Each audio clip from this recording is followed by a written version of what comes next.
तर ट्रम्प यांनी इराणला जो इशारा दिला होता त्याला इराणनेही प्रत्युत्तर दिलं होतं। आमचे पॉवर प्लांट तुम्ही उडवले तर तुमचेही आम्ही सोडणार नाही असे इराणने म्हटलं होतं।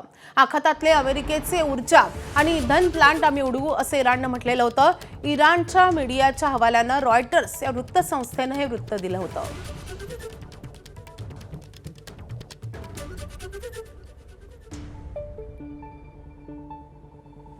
इराणचे सर्वोच्च नेते अयातुल्ला अली खामेनींना लगेच संपू आणि इराणचा पराभव करू या इराद्यानं सुरू केलेले युद्ध 4 आठवडे लांबले आणि त्यामुळे राष्ट्राध्यक्ष डोनाल्ड ट्रम्प आणि इस्रायलचे अंदाज कसे चुकलेत आपण ग्राफिक्सच्या माध्यमातून पाहूयात। तर ट्रम्प आणि त्यासोबतच नेतन्याहू यांचा अंदाज काय होता तर सर्वोच्च नेत्यास मारून युद्ध लगेच संपू शकतो। मात्र वास्तवात काय घडलंय तर खामेनींच्या मृत्यूनंतर सावरत इराणनं युद्ध 4थ्या आठवड्यापर्यंत नेलंय।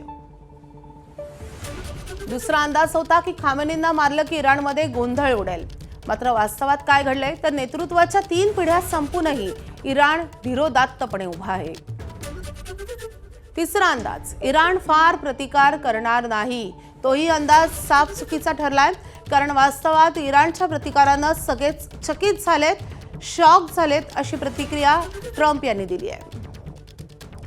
चौथा अंदाज हल्ल्याच्या तयारी झाल्याचा आत्मविश्वास होता, मात्र वास्तवात युद्ध लांबल्यानं इस्रायल अमेरिका गोंधळून गेलेत।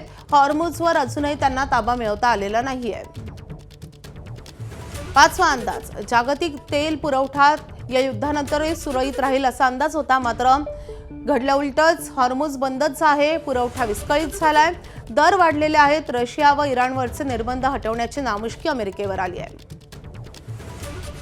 सहावा अंदाज हॉर्मुझवर लगेच ताबा मिळू। 3 आठवड्यानंतरही हॉर्मुझ हाताबाहेरच आहे। हॉर्मुझसाठी प्लॅनच नसल्यानं आता हा सगळा खेळ चव्हाट्यावर आलेला आहे।